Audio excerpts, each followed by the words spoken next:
Please welcome the 2008 National Endowment for the Arts National Heritage Fellow, Dr. Michael White on clarinet and Detroit Brooks on banjo.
Hello.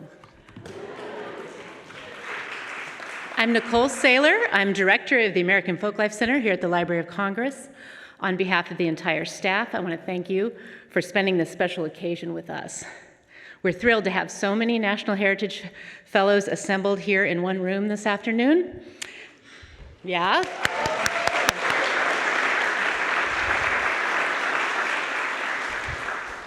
So, to tell you a little bit about us, the American Folklife Center was designated by the U.S. Congress in 1976 as the National Center for Folklife Documentation and Research. We steward archival collections, we create public programs, and we exchange knowledge and expertise. The center is a critical repository for information about the National Heritage Fellowship and provides a public platform to showcase the Fellows' talents. For example, recipients of the National Heritage Fellowship are featured in more than 450 American Folklife Center collections. Staff here have organized about 100 concerts, lectures, interviews, and other public programs with recipients of the National Heritage Fellowship. The center's archives holds administrative documentation about the program, starting back in ranging from 81 to 97. We also have the Bess Lomax Hawes collection. She was the first administrator of the fellowship at the NEA.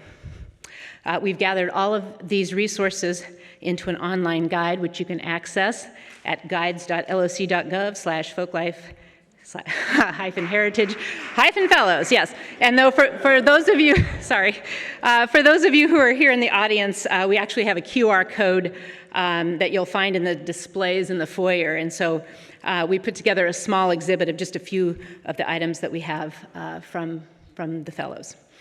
All right, so I'm happy, speaking of collections, I am very happy to announce that the center has just added, the ink is not dry, we've added another important collection to our fellowship materials. We've just acquired the Tom Pitch collection. He is a documentary photographer. Yeah? Tom, why don't you come up here?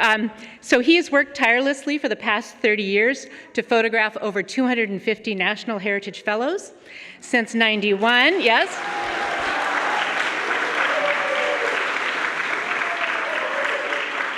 Thank you. I wanted to brag about him a little bit here. So since 1991, he's worked closely with both the National Endowment for the Arts and with traditional artists. He's followed them around to 45 states and territories. He's spent several days with them, getting to know their work and their traditions. His work has been on display at the Lincoln Center in New York, at multiple Smithsonian museums, and of course here at the library. In 2018, he published a book of photographs called Folk Masters, a portrait of America on Indiana University Press, with text by Barry Burgee, who's a past director of the Folk and Traditional Arts program at NEA. So tonight, following this ceremony, you can see some of Pitch's wonderful photography displayed in the mezzanine of the Great Hall. And we are delighted to have his collection and the artists represented in his work available for generations to come.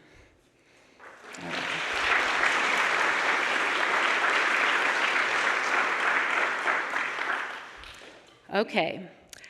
Chair Jackson, National Heritage Fellows, and our special guests, it is my pleasure to welcome you here to the library. We're delighted to be hosting this annual celebration of artistic creativity and achievement here at the nation's library, one of the most celebrated cultural institutions. The National Endowment for the Arts Heritage Fellowship is the highest honor for traditional artists. The fellows of the 2024 class are an outstanding group who truly embody America's diversity and creative spirit. We're here to honor these great traditional artists who've come from all over the country to represent many communities and traditions. The Library of Congress' mission is to engage, inspire, and inform Congress and the American people with the universal and enduring sources of knowledge and creativity.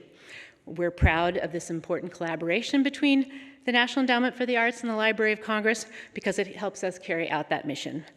Through the collections that we steward here, we're able to document all kinds of artistic genius that's present right here tonight, and we're proud to preserve and make these materials accessible for future generations. So please come visit us again, discover these collections and the many other treasures that are here at the library. In the meantime, please enjoy this very special ceremony at the library. And now it is my pleasure to welcome the chair of the National Endowment for the Arts, Dr. Maria Rosario Jackson.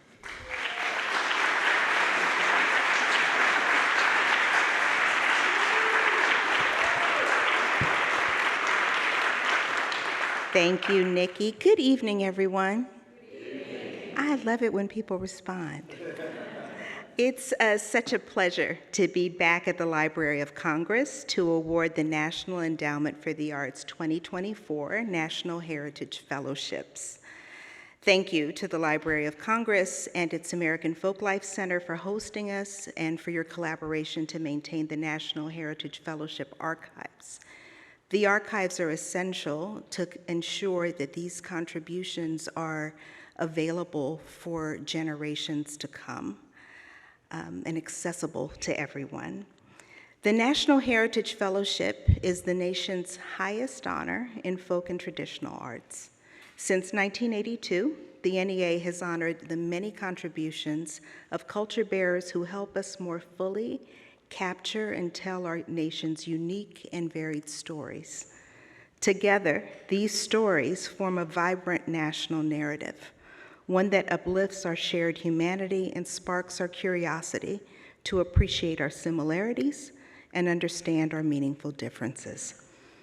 These fellows build bridges across communities, traditions, time, and place, to provide us with the opportunity to explore our creativity and make sense of the world around us.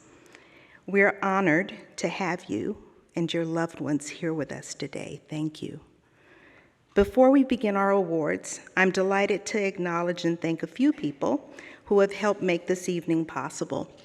The Librarian of Congress, Dr. Carla Hayden and her staff, Nicole Saylor, Thea Austin, and the entire team at the Library of Congress, American Folklife Center specifically.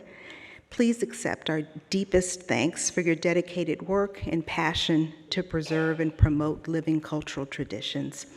Thank you to our longtime partners at the National Council for the Traditional Arts, Blaine Wade, Madeline Remez, Becky Hill.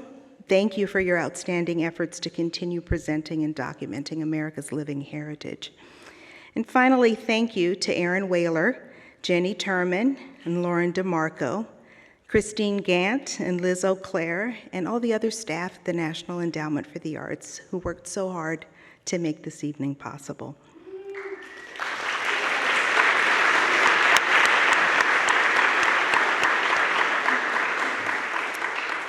And now, I invite the 2024 class of National Heritage Fellows to join me on stage to receive their medals.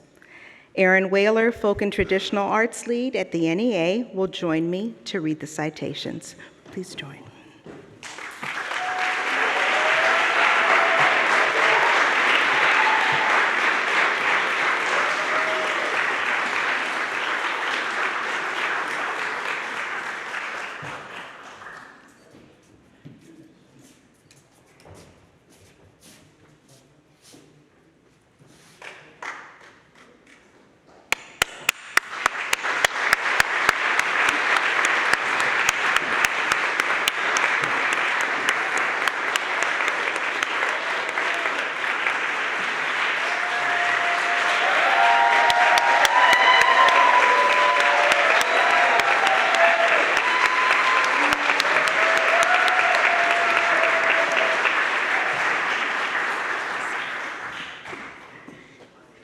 Please join me in welcoming U.S. Representative Judy Chu of California.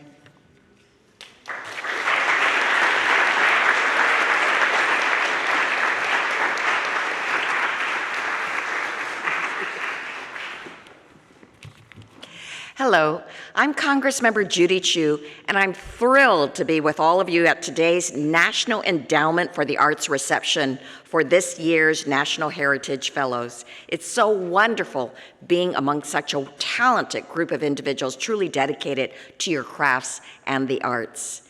But I'm most excited to be able to honor as a National Heritage Fellow, one of my own constituents from Alhambra, California, June Kuramoto.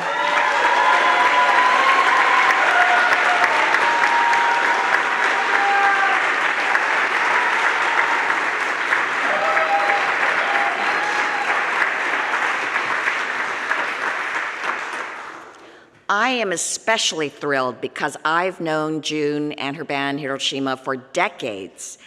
June is a world-renowned master kotoist and sensei.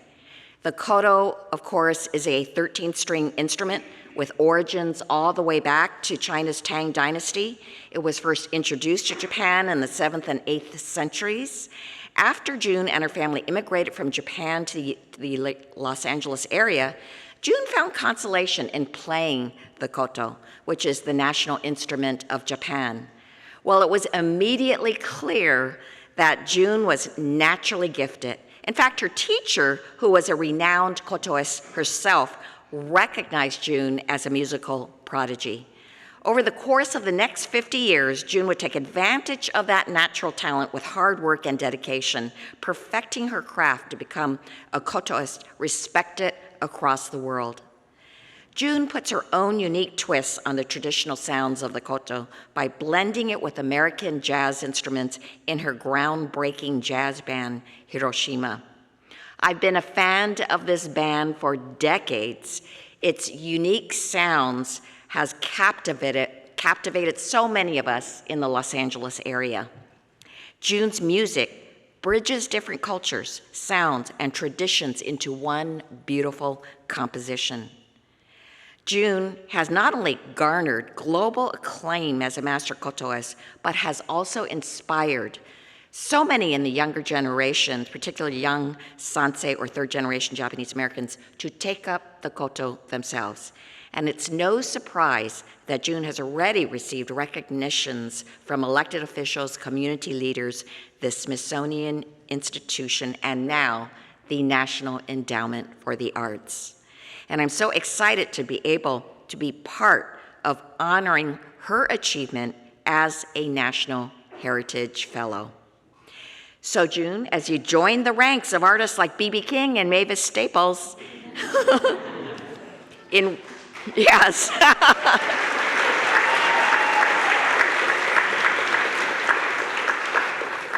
As you receive the nation's highest honor in folk and traditional arts, I want to commend you for your unyielding dedication to your craft and to your capacity to inspire future generations to continue your efforts in immortalizing the koto. Congratulations, June, and to all this year's National Heritage Fellows.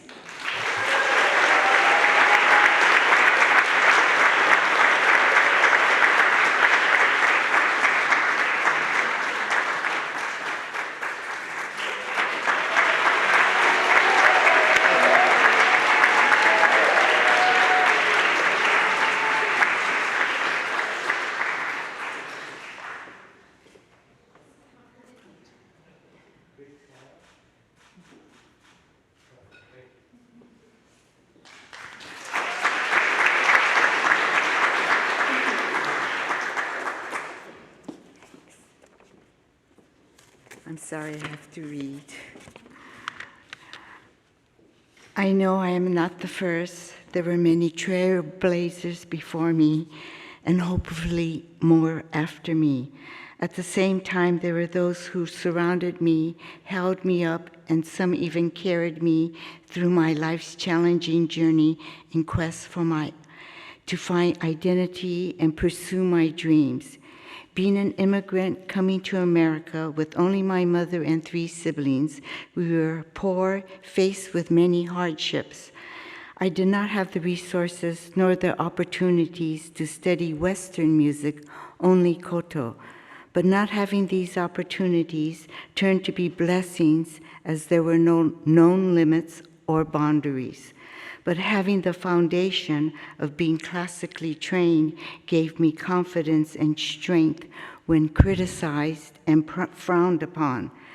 I believe every child should have a right to education, including the arts, music, dance, creative expression, and the assurance of Mother Earth to be intact.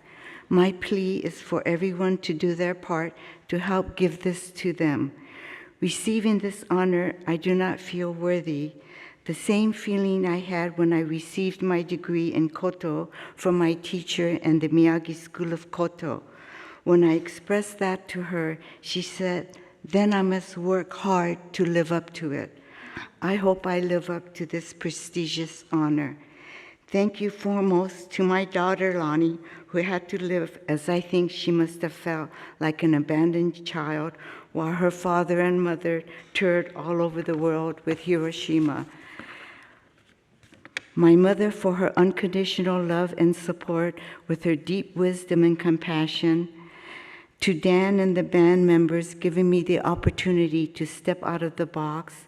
To Janice for believing me and nominating me. To the people who wrote the letters of recommendation, Reverend Moss, Chris Ihara, Shirley Muramoto Wong, Akira Nakano, and Patricia and Emily Kinaga, and especially my family and friends who have been there for me. Thank you, NEA, for recognizing and bringing to light all the precious people with their devotion to their art and heritage, and of course, NCTA too. I am honored and humbled to stand with you all. Thank you.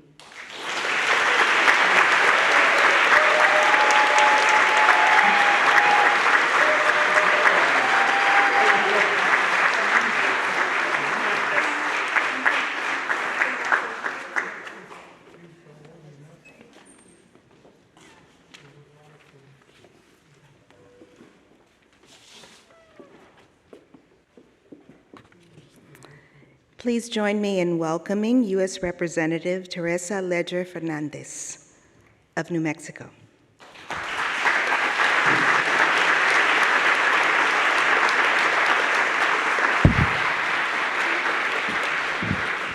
Oh my goodness, every time I had the wonderful honor of being able to be here last year, because I am very proud. You will notice that there are 2 awards for New Mexico, our beautiful little state.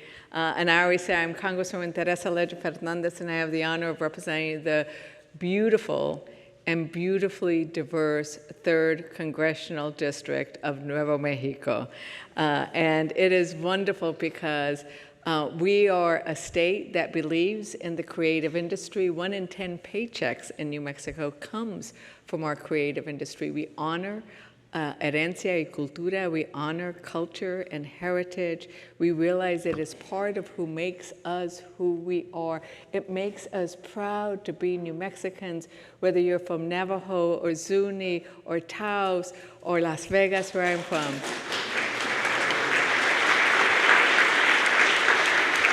And when you are proud of who you are, you can be curious about others. And curiosity is one of our human values that is overlooked, but so valuable. And so I am honored to be able to be here to present this medal to Susan Hudson, who calls Sheep Springs, New Mexico home, and I know that she will give us indeed oops, I switched the order, but I'm sorry. I'm supposed to give it to the Zuni Oya maidens first. Oh, shoot. Sorry. That's what happens. I'll give you yours in just a minute. But the Zuni Oya maidens, so the Zuni Pueblo is in my district. And the Zuni Oya maidens, oh my God, the critical role they play in Zuni culture, establishing themselves with the beautiful everything that they're wearing today as ambassadors, not just for Zuni, but for all Pueblo communities, and proving that traditions are not only necessary for the mind, but frame future generations. And I would like to say that I think that what you are offering us is indeed blessings. Your culture and what you bring us are blessings, and those blessings flow to all of us. And so I want to thank you for the blessings that you give to not only the people of New Mexico, but the people of the United States and the people of the world. And I thought that it would be wonderful to make sure that not only do you get this award, but that we enshrine forever in the congressional record where the very first speech of President Washington was recorded and the speeches we gave this morning are recorded. We will also have recorded in the congressional record, which will be kept here at Congress, the following. Mr. Speaker, I rise to honor the Zuni Oya maidens for the critical role they play in Zuni culture, establishing themselves as ambassadors for all Pueblo communities, and proving that traditions are not only necessary for the soul, but for all future generations. The Zuni Oya maidens perform a delicate dance that includes jars or oyas balanced on top of their heads. It's breathtaking to watch. For this beautiful dance, they have been rightfully honored as 2024 National Endowment for the Arts National Heritage Fellows. The dance brings the beauty of music together with colors, jewelry, and clothing to bring beauty to our world. There is a power in this ceremony that flows before the singing, the drums, and the rattles. The Zuni songs remind us how small we are in this world, and that we need to remember the origins and culture of our people and our homes. I'm honored to record in the congressional record the significance of these matriarchs. Where there are powerful women, there are powerful families and communities. Let the traditions of the Zuni people ring forever in the halls of Congress.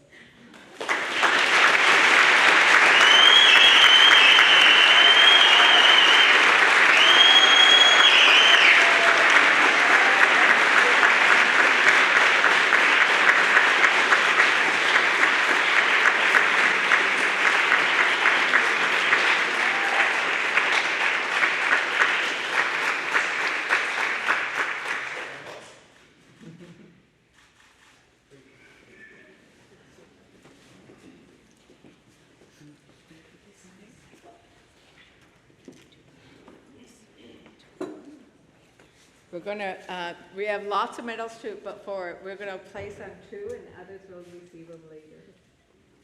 Congratulations. So representing the Zuni Oya Maidens, we have Loretta Bayuka,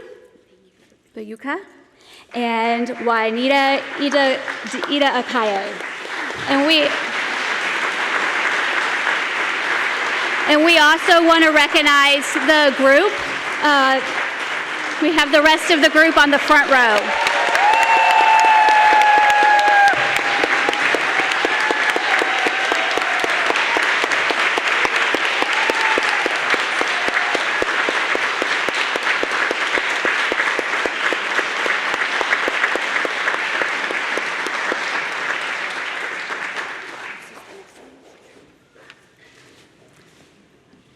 Good evening, everyone. This is such an honor and a blessing, especially for the members of our group. I am just so amazed and really, really joyous at this moment. I want to thank our mother, because her name is Cornelia Bawani. She's 86 years old. And she is the reason why we are here. She taught us everything that we know. She taught us how to sing and how to dress and how to dance and how to conduct ourselves as women. And she's always taught us, the one message that she always taught me that I remember is wherever we travel, wherever we perform, that we need to treat everyone with respect and make lots of friends.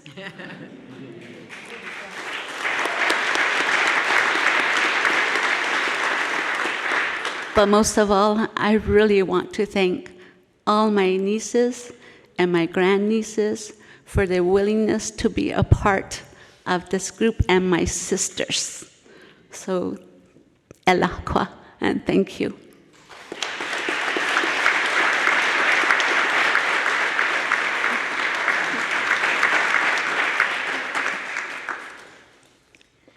I'm so short. I'll move to this one. I'm really indebted to our ancestors, They've passed on the knowledge that we pass on to our young women, to our children. We have learned so much from our ancestors, their stories, their oral traditions that they have passed on through our songs, our dances, our cultural beliefs. We showcase that when we dance, paying homage to our ancestral women who centuries ago used to carry pots on their heads to give water for life-giving efforts every day.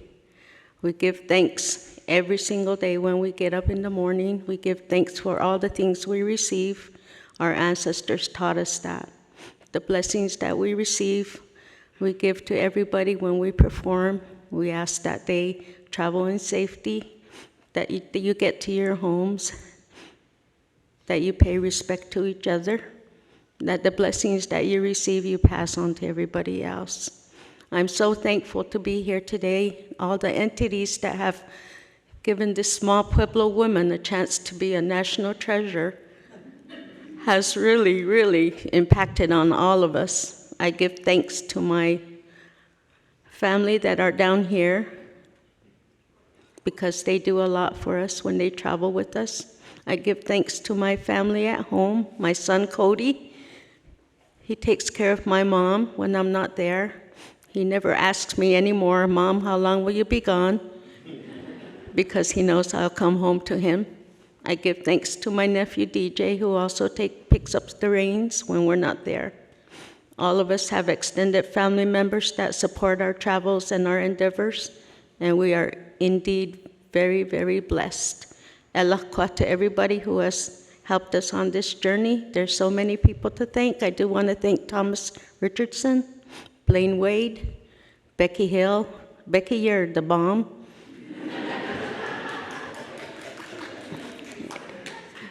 And of course, all the fellows that are up here on stage with us. We've created some really wonderful friendships with them. And I have so many people I want to thank, but most of all, I want to thank June, because she said at one point when I said, you're so talented, and she goes, no, we're all talented. So elakwa to everybody that got us here today. Thank you so much.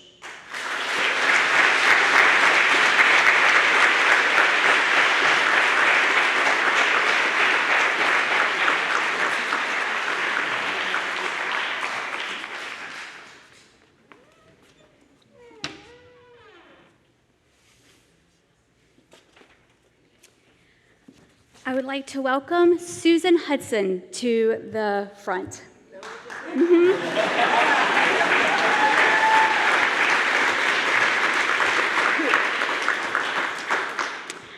From Sheep Springs, New Mexico, the daughter and granddaughter of women who were forced to learn sewing as girls in boarding schools where there was little tolerance for mistakes.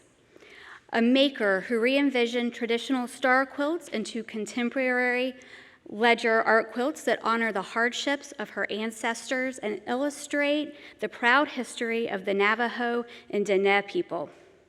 A co-founder of the Navajo Quilt Project, which engages with the community, makes quilts for giveaways and traditional ceremonies, and empowers others to start their own businesses. In recognition of her contribution to the art of pictorial quilting, the National Endowment for the Art honors Susan Hudson.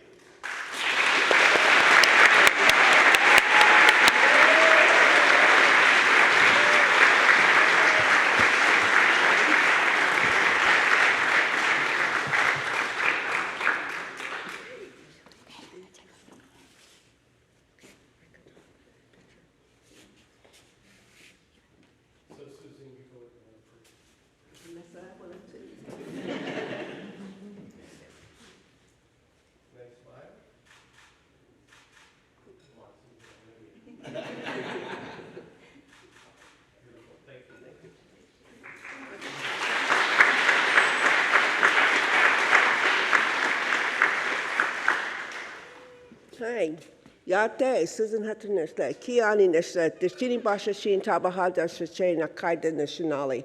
I am from Sheep Springs, New Mexico, the great Navajo Nation. I am a Diné woman. I am a Kia Ani. I was born in East LA. We were dirt poor. And it's interesting because in the 80s, I met a gentleman and I ended up tutoring over there at Dolores Mission. Homeboys. Homeboys, yeah.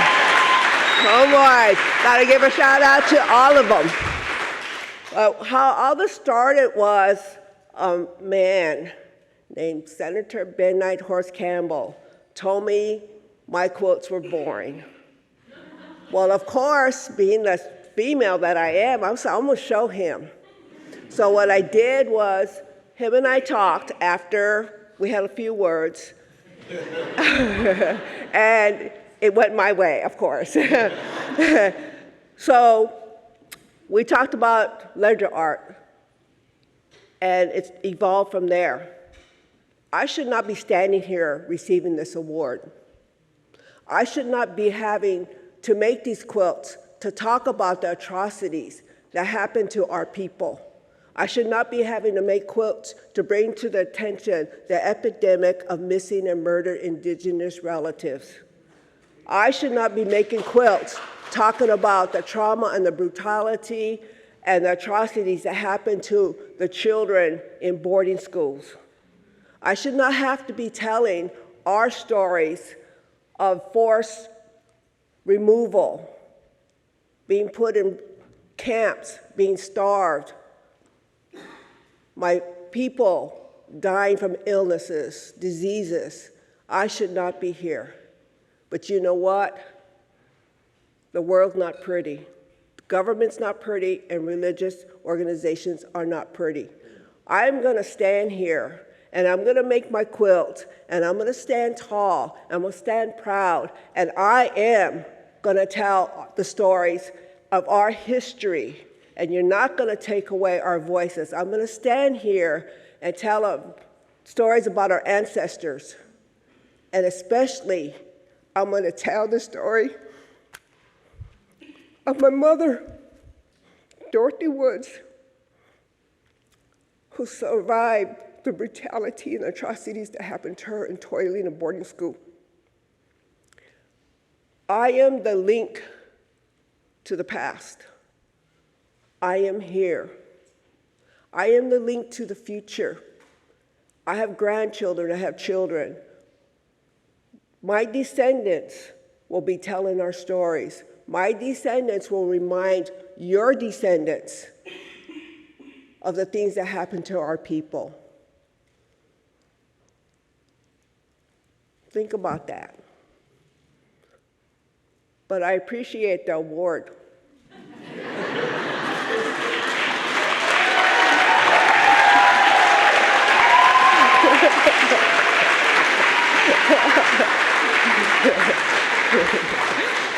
Didn't see that one coming, huh? You never know what I'm gonna say. My kids over there are cringing. Please, Mom, please. But to the young ladies, the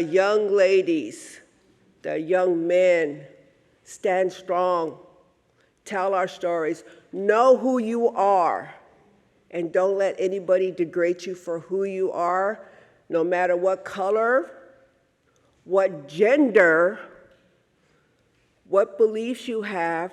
We are as one. We were born innocent. We learn to hate. Change the world. Remember, what did you do today to honor your ancestors? I honored my ancestors. I'm up here. And to all the people in the, hey, I gotta say this one. To the ex-husbands, to the ex-boyfriends, and to all the people that said I was never gonna do it, I was never gonna be something, I'm here! I am here!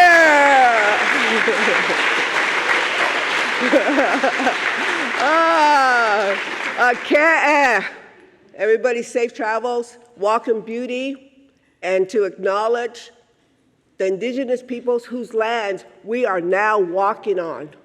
I thank them Because when I say our names and I say my children's names and my grandchildren's names, when they come back to this land, they're going to recognize them and remember them. Okay?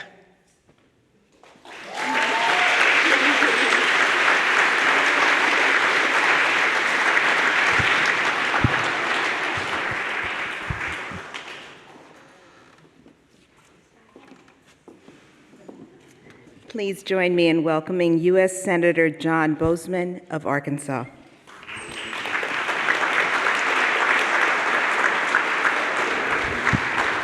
Thank you all. This is really a raucous, fun crowd. I'm used to being in the Senate. It's pretty stodgy over there.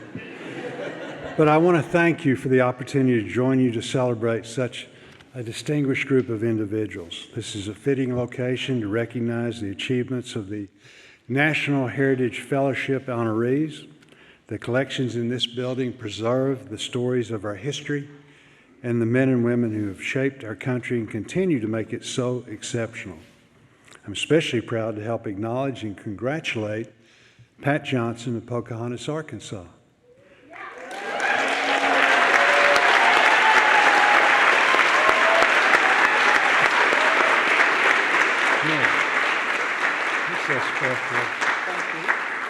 As a lifelong resident of Randolph County, Pat has made it her mission to preserve local African American history. There's no better example than her vision and leadership in creating the Eddie Mae Herron Center, a space that allows residents to connect with the past and learn about the contributions of African Americans to our nation's fabric. Located in a former African American church and segregated one-room schoolhouse, the center is named after Eddie Mae Herron, Pat's teacher when she was a student at the school. That is a testimony to the impact of a single educator on the lives of so many young Arkansans, helping inspire lifelong learning and appreciation for African American culture. What stands out to me is Pat's determination and dedication in her pursuit to expose more and more in her community to its history, because embracing the past gives future generations a better understanding about the experiences and influences of their ancestors. Through artifacts, exhibits, and pictures, Pat Johnson is uplifting the stories of the men and women whose legacies still shape life there today, as well as impact our country. For more than 2 decades, she has devoted her life to educating her family, friends, and neighbors about the path of nearly 200 years of African American history and culture in Northeast Arkansas, and she isn't letting her foot off the gas. I appreciate her tireless work to curate these stories, traditions, and heritage that might otherwise be lost to history. She is most deserving of the Best Lomax Hall's National Heritage Fellowship for her years of active engagement and leadership. I'm confident she will continue to play a critical role in preserving the past to educate the future. Congratulations so very much. We're so proud of you in Arkansas.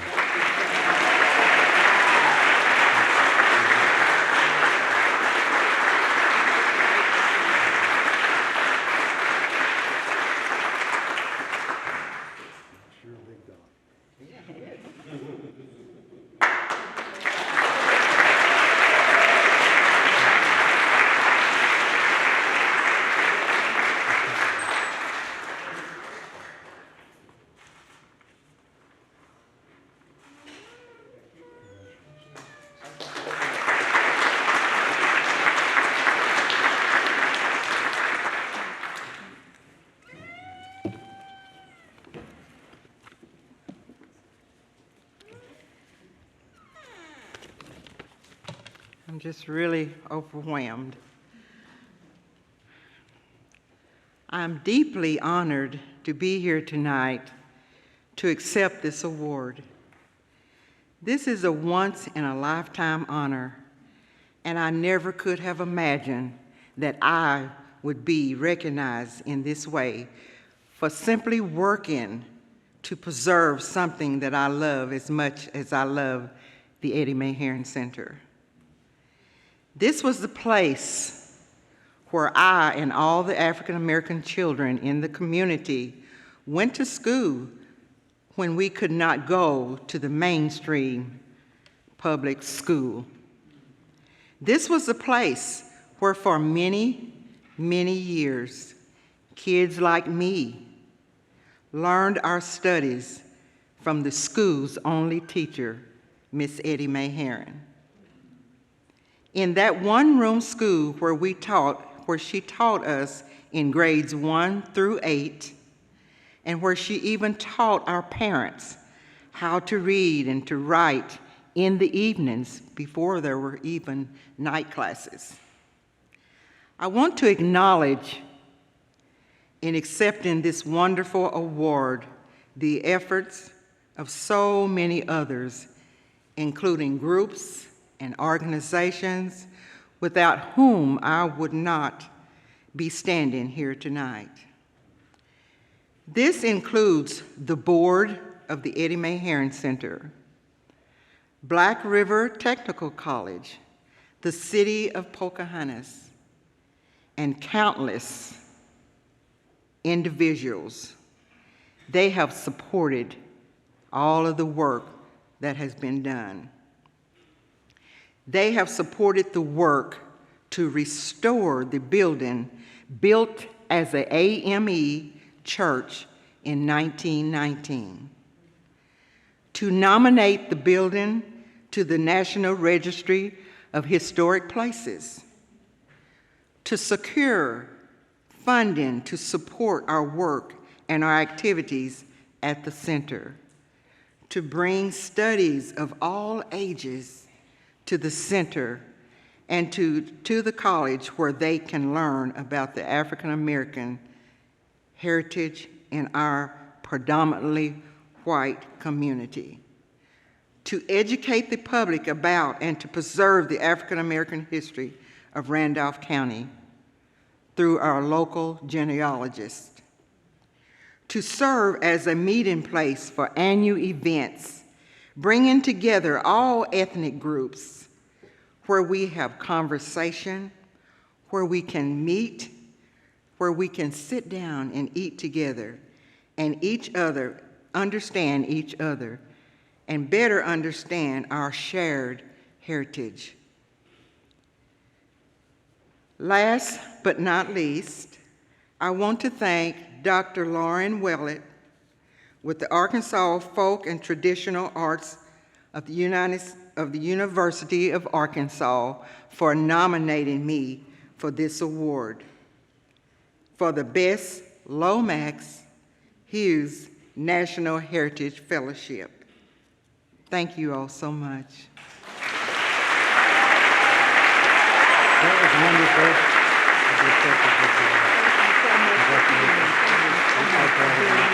Thank you for calling me.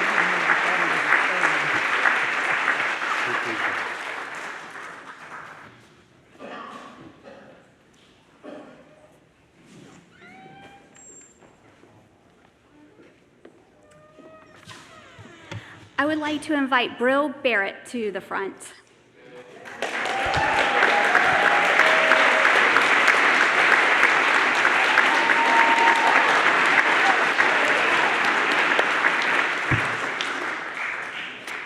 From Chicago, Illinois, a tap dancer who learned from 20th century legends of tap, including Dr. Jimmy Slide, Dr. Bunny Briggs, Dr. Leonard Reed, and his mentor, Mr. Taps. A teacher and co-founder of Mad Rhythms, short for Making a Difference Dancing Rhythms Organization, where he helps young people grow through the art of tap. A historian and storyteller who uses tap to share the struggles and victories of generations past and present. In recognition of his contribution to the legacy of Black tap dance, the National Endowment for the Arts honors Bril Barrett.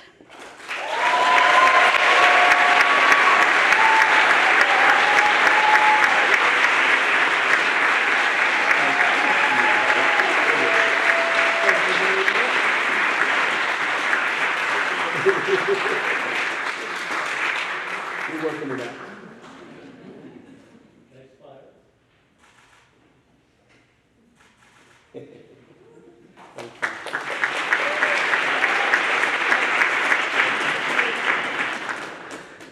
We could never afford chains where I'm from, but guess what? I'm going back rocking something real nice. How y'all feeling today? Y'all good? All right, I brought notes up here with me too. I just put them on my phone. I'm trying to be all high tech. So I want to start off by thanking, of course, the Creator. Without connection to the Creator, let me say this. I say to people all the time that tap is my religion. And I said it in a church one time. And it's the first time I ever heard the word blasphemy. I did not even know what it meant at the time. But when I further explained that improvisation is when you make it up as you go along. It's when your thoughts, your process, your ideas, if you had a bad day, your emotions, all those things go into creating your art. But if you ask me where the steps come from, I can't tell you because I don't make them up. Technique has taught me, my teachers, everybody has taught me technique and execution. But where the creative, rhythmic ideas come from, to me, that's a direct connection to God. So when I say tap is my religion, it is just that I'm saying tap is how I access the greater force that has made all this possible. So I got that out. Okay. So of course I want to thank the Creator. I want to thank my mom who made it all possible. See, you talk about your mom and then it's gone. I said I wasn't going to cry. I was like, real G's cry. Real G's cry. But my mom, single mom, west side of Chicago my whole life. But she made sure that when I showed her I had a love and appreciation for something, which was tap. Out of everything I studied, everything, she was doing like most moms, just keep me busy to keep me out of trouble. And it worked for the most part. But she was just doing what she had to do. And when I was exposed to tap, I fell in love with it. I fell in love with theater, arts, creativity, everything. But tap was the thing that as I did it more and more, I wanted to do nothing else. And I remember at a time when I was in a program at the Better Boys Foundation, which is called the BBF Arts Center now, west side of Chicago, my neighborhood, North Lawndale. It is where we went to stay out of trouble pretty much. I was there when I wasn't in school, I was at the center. But I remember the tap teacher, I didn't know what a contracted or subcontract program was. The tap teacher was only there for a certain amount of time. So when that tap teacher's contract was up, that was Mr. Carlton Smith, he left and went back to wherever he was teaching normally. And I told my mom, I want to keep tapping. And she was like, well, it's not here anymore and it's not free and I can't afford it. And so I said, but I really want to keep doing it. And so every Saturday we would get on the trains in Chicago. It took 2 hours to get from the west side of Chicago where I live to the north side where Mr. Carlton Smith was teaching his classes. And it didn't even dawn on me that she had already told me she couldn't afford it, but we were still going. And so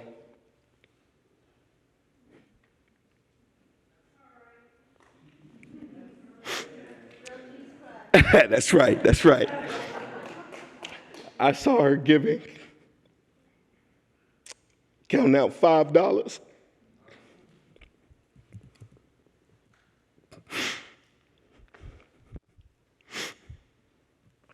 And change to pay the small amount he asked.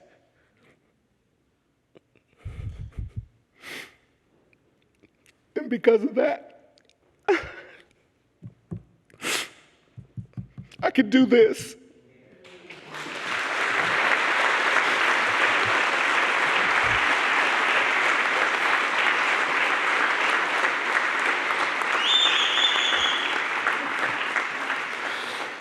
And because of that, I know that I have a responsibility to do it for those that come after me. Sometimes people ask me, why do you choose? I didn't choose. It was laid out for me.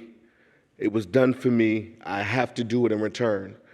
I started Mad Rhythms in 2001. Making a difference dancing rhythms as literally my way to give back through the art form of tap. And for 23 years now, that organization has been running loud and proud. I didn't know what I was doing. Mind you, no, I did not go to school for this. I didn't know what I was doing, but I knew that I had to do this. And so through a lot of trials and tribulations, I don't have to go into all that. Y'all don't need no more tears. But through a lot of stuff that transpired, I could always see the light at the other end because of tap dance, because of what it allowed. It allowed me to come out of my neighborhood. It allowed me to meet Mr. Taps, who was the gentleman who became my mentor. It allowed me to perform in the subways of Chicago at 8 and 9 years old for people who I'd never met. It was some of the first times I got to really interact with people outside of my community, and I learned to entertain and to talk to people and get to know people, and all those things because of tap dance, but also because people saw in me and lent a helping hand, shared the knowledge. Sometimes when people get rich, we want to ask them how they got their money. We want to ask for money, but sometimes you should just ask, would you share your story with me? I started meeting a lot of the great tap dancers through history. I met Dr. Jimmy Slide, one of the greats. Dr. Leonard Reed, one of the greats. Dr. Jenny Lagon, one of the greats. And every last one of them shared with me. I learned more sitting at their feet listening than I could ever have learned in a dance studio or a classroom with them. So if you do whatever you do and you love it and young people ever ask you about it, share. Share. All those stories stick with us. And then as we come up, we start to repeat those stories. So I want to really thank Yul Ilea Stites, better known as Yaz, who nominated me. Someone who worked with me and saw that I was worth nominating. I want to thank Aunt Diane. The world may know her as Diane Walker, but she's my aunt. I mean, not really, but yes. Tap aunt, however you want to say, play cuz, you know how that thing go. But one of the leading tap dancers in the field. And so when asked for a recommendation letter to write to me, she wrote it. And for me, the honor was even the yes. Lisa Latouche, another tap dancer from Canada, who I met when she was like 11 years old, and I was touring with Riverdance, and I was teaching workshops, and this young lady took my workshop. And at that time, there was not a tap scene in Canada. And so together we started Mad Rhythms Canada, because I was like, I don't have to just do this for the people here. I can do this for people I meet anywhere. I was gonna start Mad Rhythms Germany. I was gonna start, like anywhere I traveled, I was willing to start a company to share and keep this standard of excellence alive and accessible to people where they were. Mark Yonley, a Chicago tap dancer, who also wrote a recommendation for me, and in his own right, running his own company, his own non-for-profit, took the time. So I'm a firm believer in honoring people for taking time. Of course, when we have money, we can give, but sometimes when you don't, all you have is your time. And when you give that, it's even more valuable. It's more precious. My sister, Star Dixon, she was tap dancing she say I made her tap dance before she learned to walk. I don't think that's the way it happened. But she is also the reason when I started Mad Rhythms as a volunteer organization to serve young black boys who look like me and were from my neighborhood and who came up in situations like me. It's my little sister that said, how come it gotta be all boys? And so what did I tell her? I said, welcome. Because Andrew Carr, who's one of the youngsters, you get old when you say youngsters, I just want to say that. One of the youngsters who I taught coming up, He had been a student at the Mad Rhythms Tap Academy since he was like 4 years old. He's now a professional tap dancer, just like my sister Star Dixon is. She travels the world. He is right now about to debut his very own show. At 19 years old, he wrote, produced, created, did all the choreography at 19 years old, and that show is going to debut almost 2 weeks from now. And so he also took the time to write a recommendation for me. And of course, I want to, last but not least, thank Jimalita Tillman, who's the Executive Global Director of the Harold Washington Cultural Center in Chicago, which has been the home for me and Mad Rhythms for the last 14 years. And when I went, I don't, sometimes when you go to people and tell them what your visions are, if they can't see them, they'll tell you it's not possible.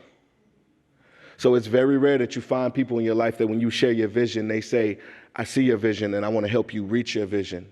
So Mad Rhythms has been headquartered in Bronzeville in Chicago at the Harold Washington Cultural Center for the last 14 years, and it has been one of the best partnerships and artistic collaborations that one could ever ask for. I'm a firm believer that if you're not doing anything to solve the problem, stop complaining. I know that we got problems in Chicago, trust me. I see the same news y'all do. But the difference is I see the same news y'all do, but I also live in the city. And I see those young people wanting something, needing something, wishing anybody would just take a bag of change and take them to a class. So at my studio, we have a wall of tap shoes, 2 walls now, that all the shoes are donated by the community, anybody who wants to donate. And every kid that comes in, whether they can afford it or not, they get tap shoes. And that little gesture says, what you can't afford will not stop you from what you can become. So I'd like to thank you all.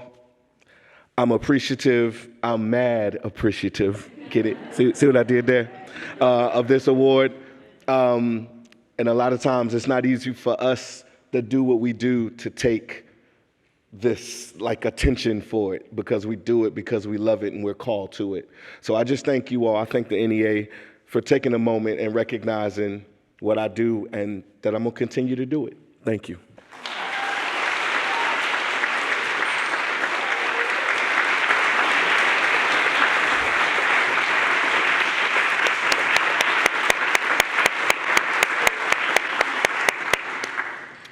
I'd like to invite Fabian Debora to please join me on stage.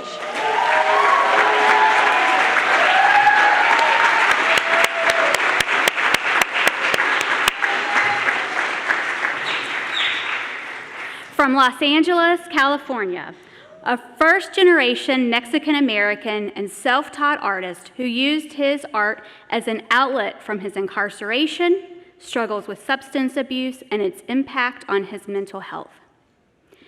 A healing arts educator and founder of the Homeboy Art Academy, committed to sharing his gifts by teaching others with similar lived experiences. A public art muralist whose paintings are showcased throughout the United States and abroad. In recognition of his contribution to the Chicano art movement, the National Endowment for the Arts honors Fabian Debora.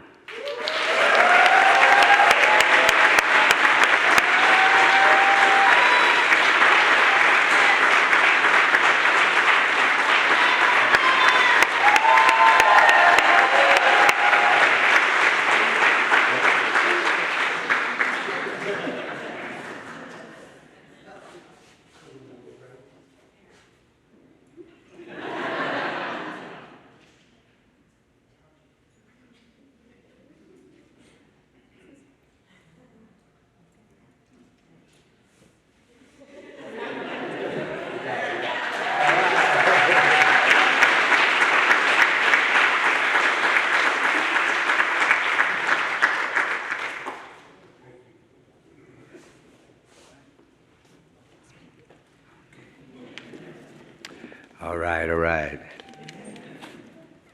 What's cracking? Let me try to get my little thing ready real quick. Growing up, I was a curious kid. I loved watching cartoons, fascinated by how the characters would move. One day I said to myself, maybe I should try drawing Mickey Mouse. I showed it to my mom, Maria, and she didn't believe I had done it. But when I drew it again, right in front of her and my dad, Humberto, they realized I had a gift. This gift became my refuge. Living as a first-generation Mexican-American Chicano in Boyle Heights meant facing barriers, gangs, drugs, and violence. All of these things threatened to dull my dreams, but no matter how dark it got, I held on to my art. Expelled from school system for my creativity, then graffiti art became my new path. It was a form of expression, but even graffiti came with labels. It wasn't art to them. It was vandalism. I felt stuck like every door was closing in front of me. And then at age 10, I met Father Greg Boyle. He saw me not as a troublemaker or a kid heading down the wrong path, but as an artist. He told me to go home and draw something for him. That simple act unlocked something in me. He believed in me when I couldn't believe in myself. It was like he gave me permission to dream again. Later received by the East Los Streetscapers, the Chicano mural movement pioneers, Wayne Healy and David Boteo. They embraced me as is, with no judgment, and I became one of the youngest members of the East Los Streetscapers and that movement. Through them, I learned muralism wasn't just about painting walls. It was about telling the stories of struggles, social injustice, and resilience, stories of our people. It became my responsibility to preserve and amplify the voices, not just for myself, but for my entire community. Today, I continue on this mission. I continue to paint murals throughout the city of Los Angeles and beyond, holding on to what I discovered back then. And now, I am the founder and executive director of the Homeboy Art Academy, an extension of Homeboy Industries. We provide gang-involved youth and young adults with the opportunity to experience the same healing power of the art, the power that has saved me. This acknowledgement from the National Endowment of the Arts Heritage Fellow is a true testament to how one's belief and commitment to preserving the Chicano mural movement is vital. It's proof that the power of the arts can create a ripple effect of hope for future generations. I thank you.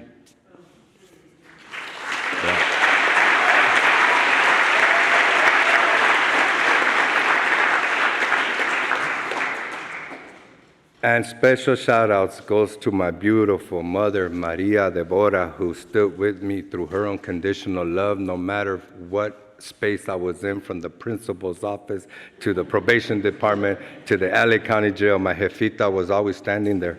My father, Humberto Debora, rest in peace, Dad, and thank you for guiding me from the spirit world.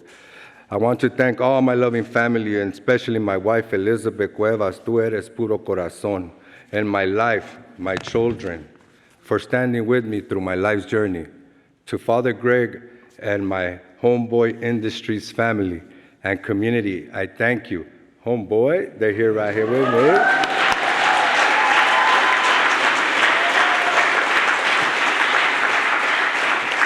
I also want to take the time to thank the Department of Arts and Culture in Los Angeles, Laura Miera for nominating me to the NEA, Michaela for your support, and special thanks to my friend and author Luis Rodriguez of Always Running for writing that letter of support, to Rosana and Ofelia Esparza, from a fellow NEA honoree from Tonali Studios in East Los Angeles.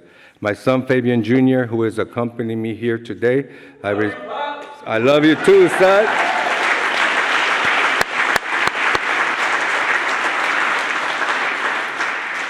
And finally, I want to acknowledge the young adults of the Homeboy Art Academy, the Art Gang. You give me life every day, and for that, I am grateful to you all. And thank you all.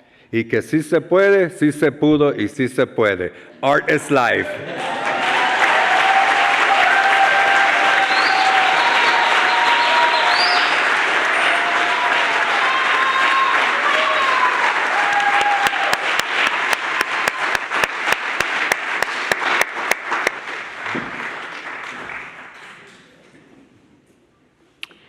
I would like to invite Rosie Flores to join me, please.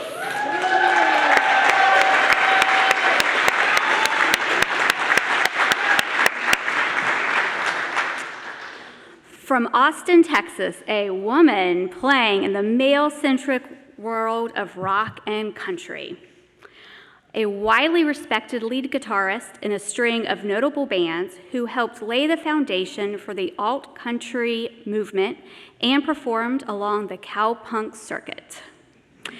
The first Latina to crack Billboard's country music chart, whose connection to the music scene in Austin led to the city proclaiming Rosie Flores Day in 2006.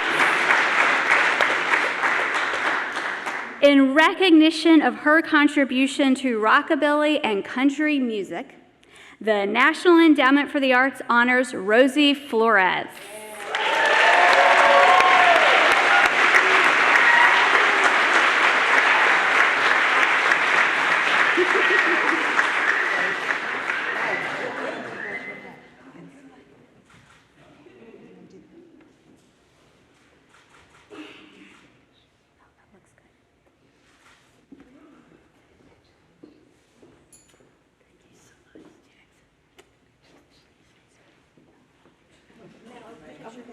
Oh, picture first.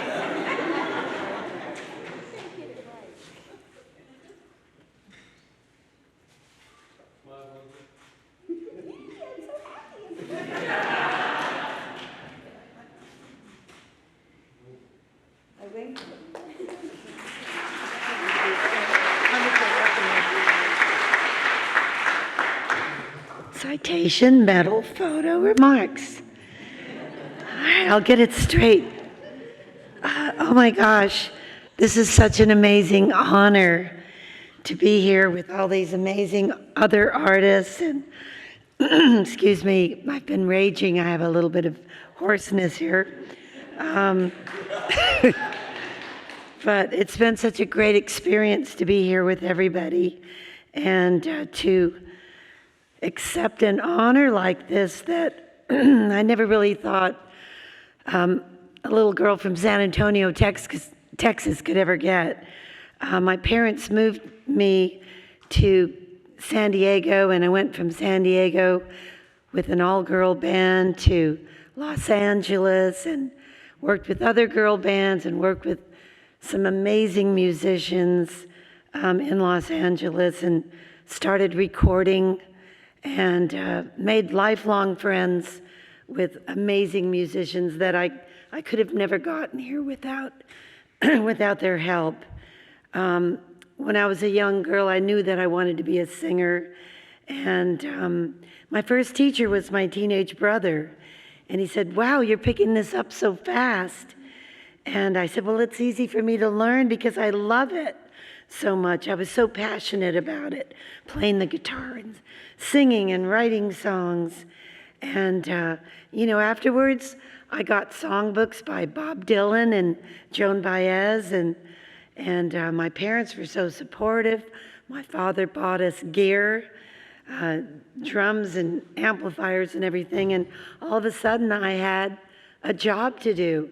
I had to learn how to play songs so I could make money to pay for the bill. And Dad said, "Get to work, girls. Your payment's $80 a month." And we were like really okay with that. And so we played little rec halls, and we played officers clubs in San Diego. And we got to work, and I've never looked back. 16 years old to 74, I've been doing this for 58 years, and I'm still loving it. And though I was, shy, I began to find my confidence through communicating my songs, making people laugh, making people dance with my music through rockabilly and country, and writing songs that make people feel something. It's such a gift to be able to write and communicate to people through song and through guitar playing, improvisation. I've got this amazing band in Austin now, the Talisman, and we've been recording, and we're going to have a record come out pretty soon.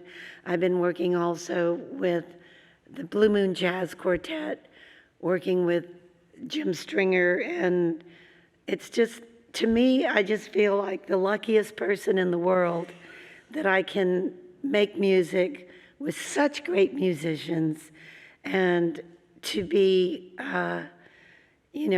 supported by my family, who everybody's here tonight. My nieces and nephews, my sister. Thank you so much for being here. Thank you to Audrey for helping us get here. And I want to thank my dear friend, Emily Marks, for believing in me and helping me get nominated tonight. And to all the people that wrote the most amazing letters that believed in me, I just want to thank you so much from the bottom of my heart. And I just love you all so much. And thank you most especially to the National Endowment of the Arts.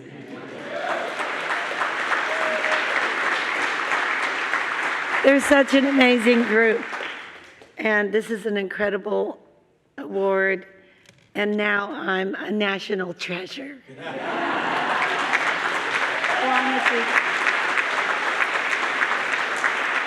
God bless. Thank you so much.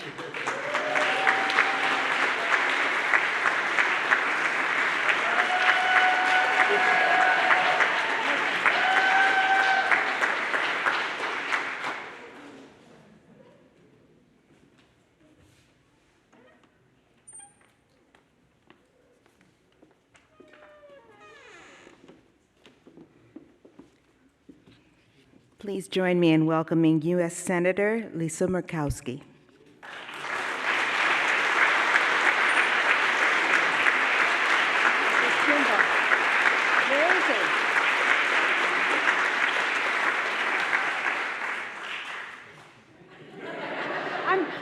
I'm looking down the row, like, where's Trimble?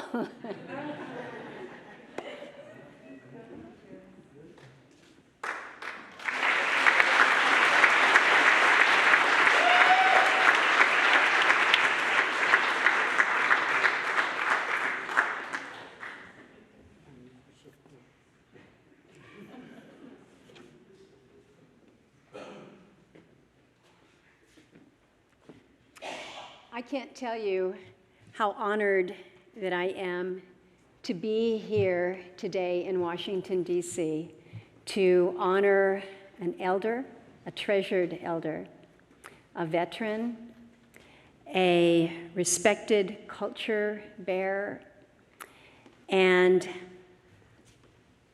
a man who is so pure in heart and soul, and the wisdom that he speaks comes from ages of experience, from listening, not only listening to others around him, but listening to the land, listening to the animals, listening to all that surrounds him and that has guided him. So that he is in this place, he is in our nation's capital, being recognized with these other extraordinary culture bearers, artists in their own rights. But as Alaskans, we are overwhelmed with pride that Dr. Reverend Trimble Gilbert has been recognized in this way. I learned very early in the year that Dr. Trimble would receive this honor. And they asked me to keep it secret. And I said, certainly. And I said, is there a way that I can just share with him? And they said, yes, you can tell him, but he has to keep it secret. And this was January of this year. And he lives in Arctic Village. Arctic Village is about as remote and isolated as most any village in America.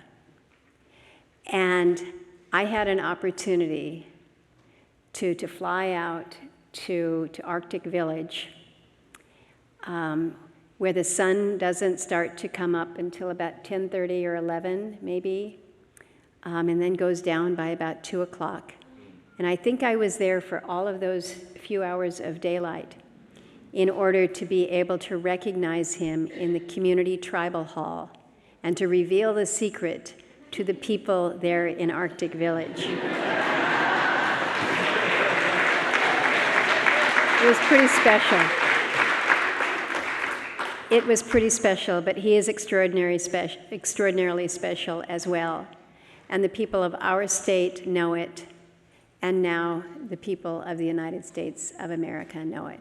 So thank you for this extraordinary tribute and recognition from the NEA. This is extraordinarily special, but know that as your senator, as your representative in Congress, you honor us in ways that we can't even begin to express. So I'll just express it with my genuine thanks and a hug.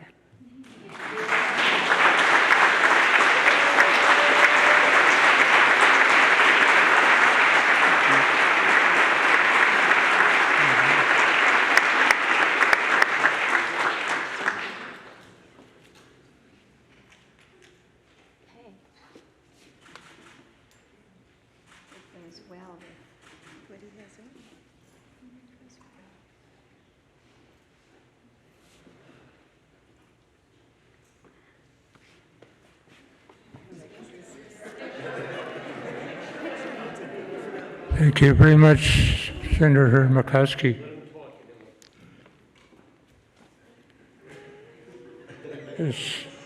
I've been waiting many years to get this award.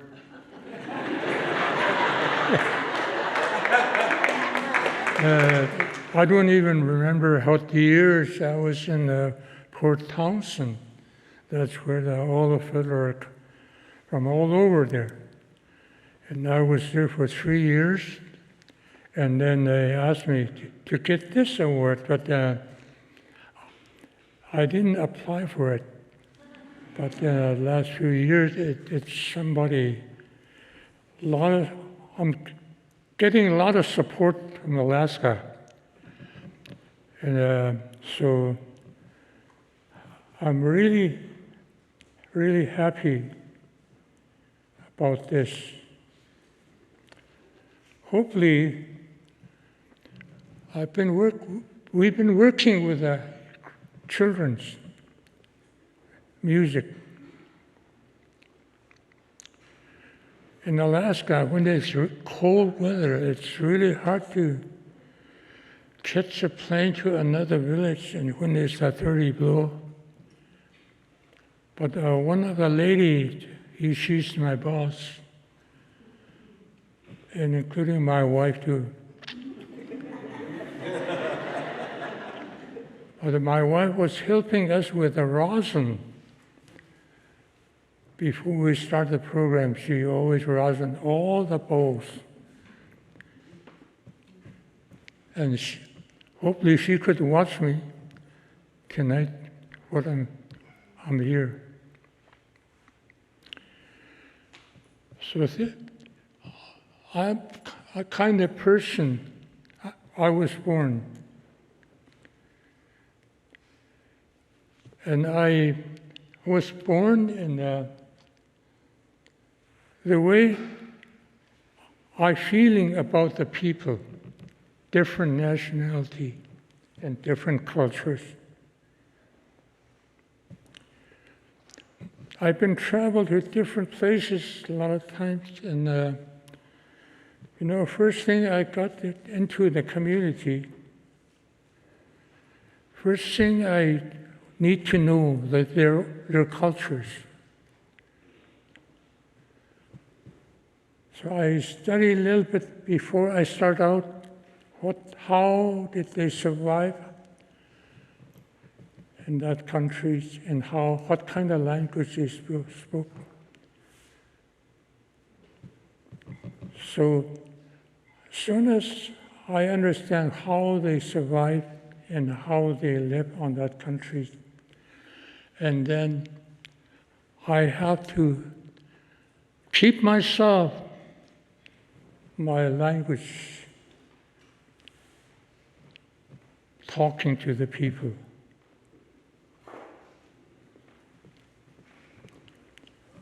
So especially the children, when you get into this other villages, there's a lot of children all over the world.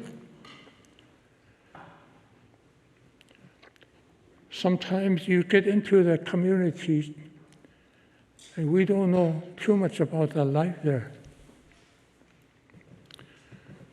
But as soon as you meet this adult or either children, they identify you, kind of person you are. Then they start out with you, walk around with you to show everything they got in the village. They try to tell you a story about what they're doing. And kind of food they've been eating, and you have to respect that.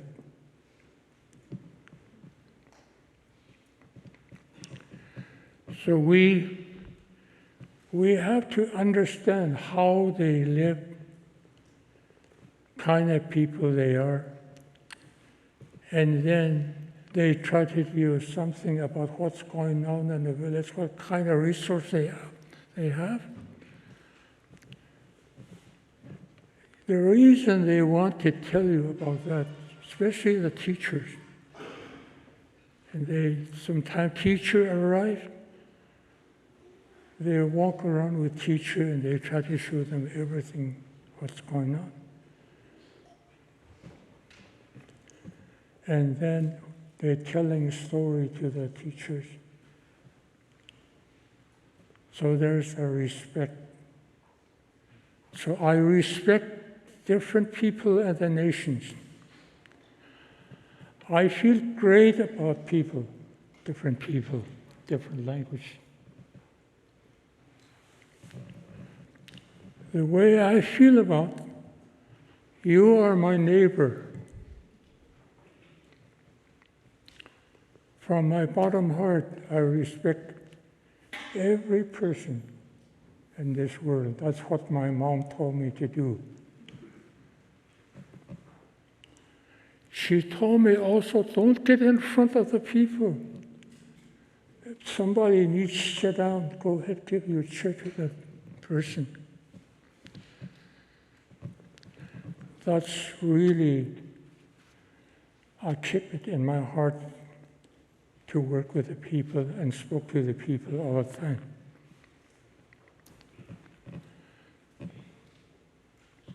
Hopefully,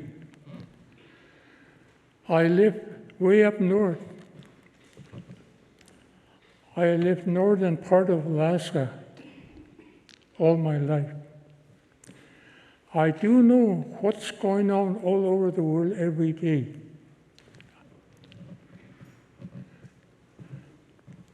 When something good going on in the world, I feel good about it. My wife and I, we're happy.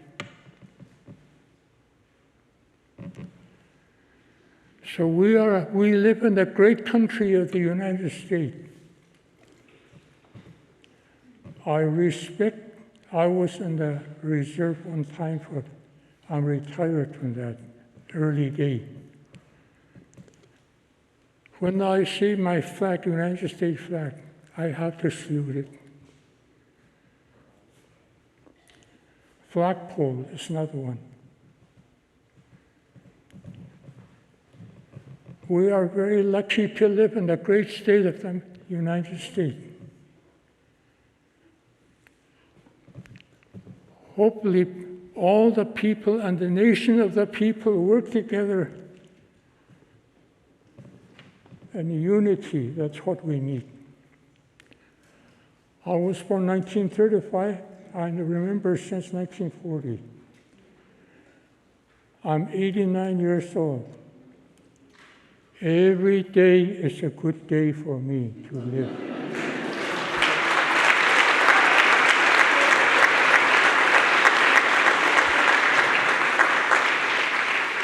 What can I do to help the United States?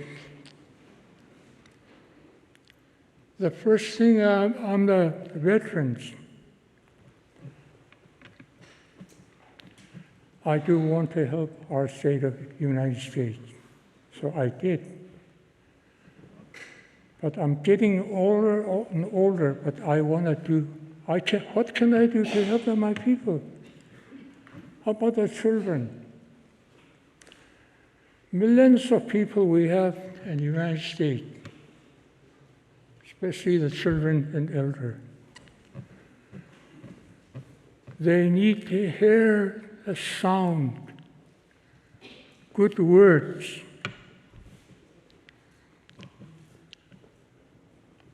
If something dropped a pin over there, we could hear them. So Creator puts very special one right here, and we can hear something. We can see 20/20 visions. We can smell, we can taste something. All that is the same unity, people. And our heartbeat of nations, heartbeat is all same.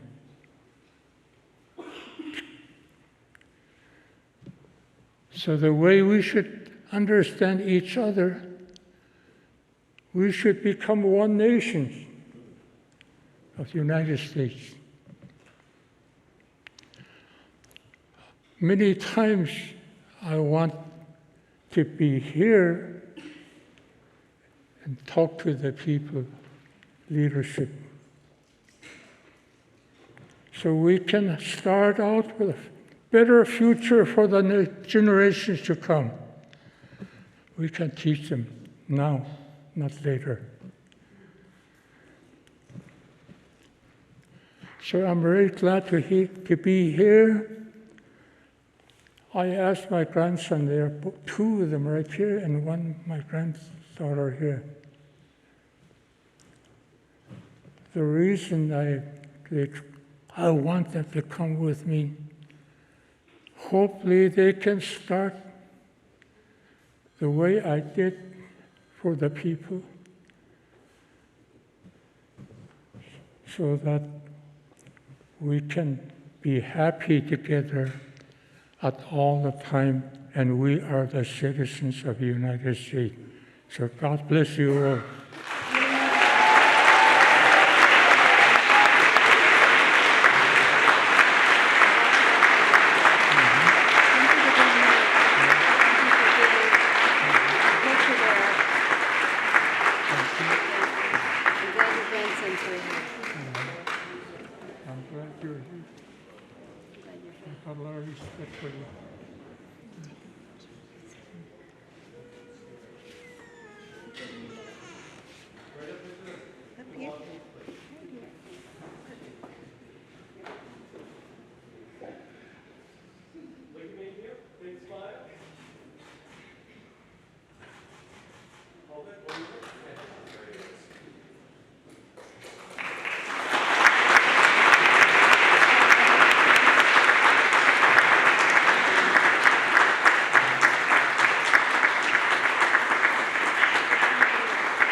I'd like to invite Todd Goings to the podium.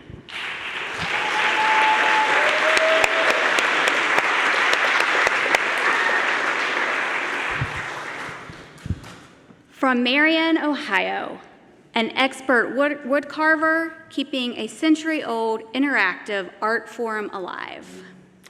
Founder of Carousels and Carvings, a full-service artisan carousel workshop with the expertise to restore the entire carousel, the carvings, frames, and mechanics. Unique features of carousels and carvings works may include unusual animals and wheelchair-accessible chariots. The Carousel Doctor, who travels the country every spring for pre-season carousel checkups at the country's zoos, amusement parks, and fairgrounds. In recognition of his contribution to the revival, restoration, and creation of carousels, the National Endowment for the Arts honors Todd Goings.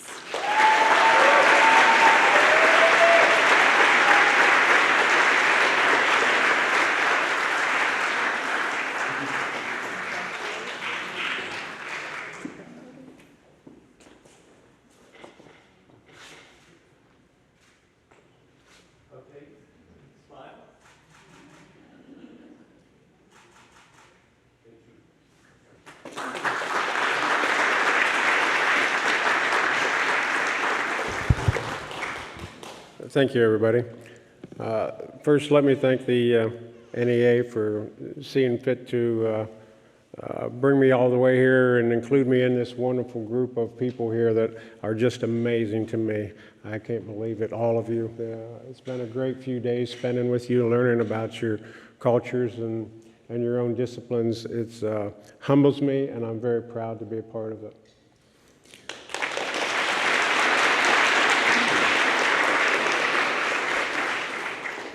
So I don't stand up here alone. I didn't get here by myself. I've had a lot of people help me, and certainly my family and my coworkers and friends from back home. My mother and father, who somehow seemed fit to help me start out my world of woodworking so many years ago. And my mother's here with me tonight in the audience. Very happy that everybody was able to come and attend, and I'm very happy that my son and daughter-in-law, Kyle and Nita, have been able to come and join the shop and help start carving and hopefully carry the light farther down the line to keep carousels spinning for everybody to ride. And there's always that one person that's behind us, that never gives up on us. And I don't know why she's put up with me for all this time, but Rhonda Ray has been in my cheering section for a long time, and I wouldn't be here without her either. And then the people at my shop, who spend time, give up their time to come see fit again to work with me and use their disciplines and skills to help carry carousels on to the next generation. I couldn't do it without all of them as either. So I thank you all. Thank you all for being here tonight, and I thank you all. Thank you.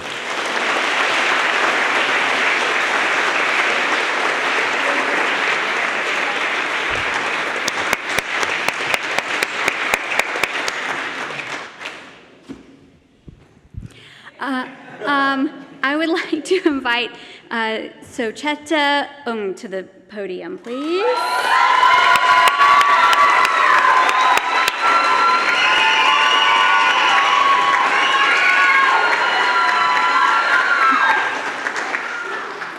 From Washington, D.C., a master of Cambodian dance who is a leading teacher of Cambodian dance roles and a performer at theaters, festivals, and museums throughout the Washington, D.C. region. A costume and crown maker whose work has been worn by Cambodian royalty and featured on Broadway. A playwright, choreographer, and director of popular Cambodian theater productions. In recognition of his contribution to Cambodian dance and costume making, the National Endowment for the Arts honors Socheta Ung.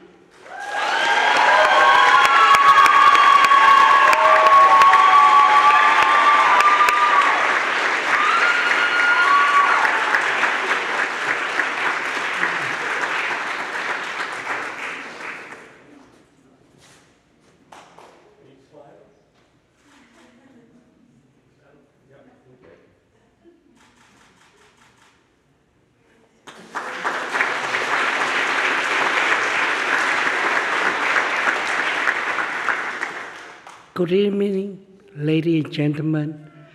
Thank you for coming.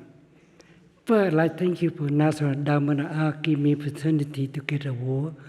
Also, thank you for them giving me a chance to meet all my new friends.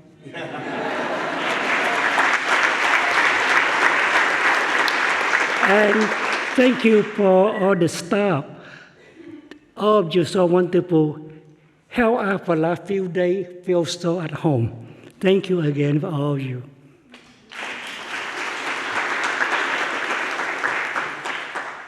First, I'd like to thank you, John, but unfortunately, he's so busy playing music out at sea in Ireland, so he couldn't be here tonight. So, John, thank you again. As soon as you're not here, I still thank you.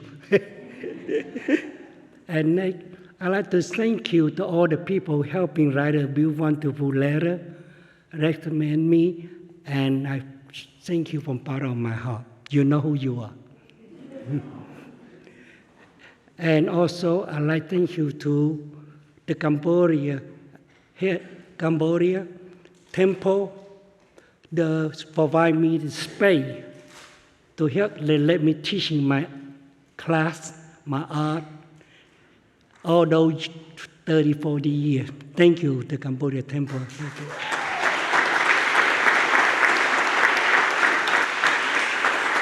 And I also like to thank you, CCD, the Cambodia Committee Day, that you fund me for all the money for me to create my art, for me have a chance to do the Cambodia opera, the Kompasa, Cambodia musical, the Kanye, also Cambodia mass dance, the Concall.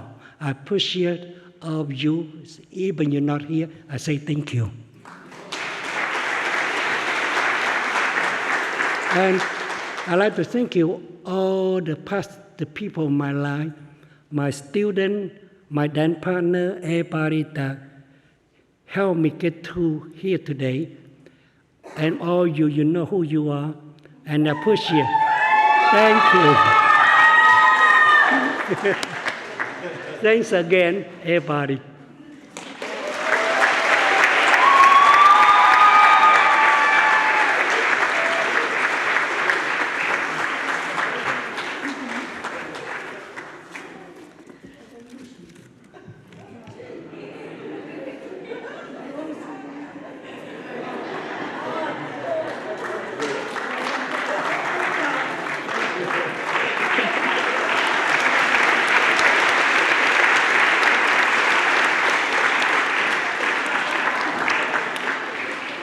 Have another round of applause for the 2024 National Heritage Fellows.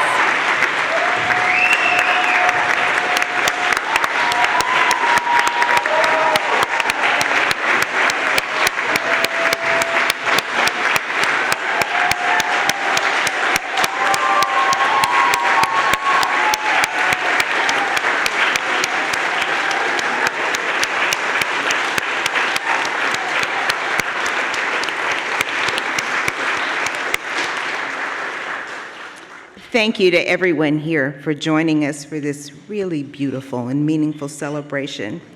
And to the fellows, thank you for sharing your talent, your dedication, and for your generosity. Please know that a grateful nation celebrates you.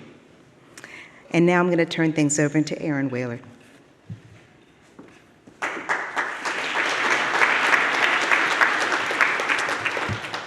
So we've come to the conclusion of the ceremony. I want to thank again 2008 National Heritage Fellow, Dr. Michael White.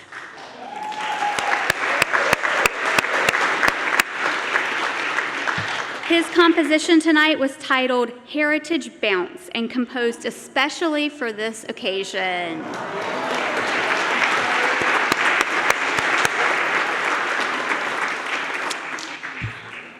A little bit of business. Guests who received the reception invitation may please proceed to the Great Hall for check-in. I'd like to invite the other members of the Zuni Oya Maidens up on stage for some photographs and to receive their medals. To all of you here and at home watching, thank you very much and have a wonderful evening.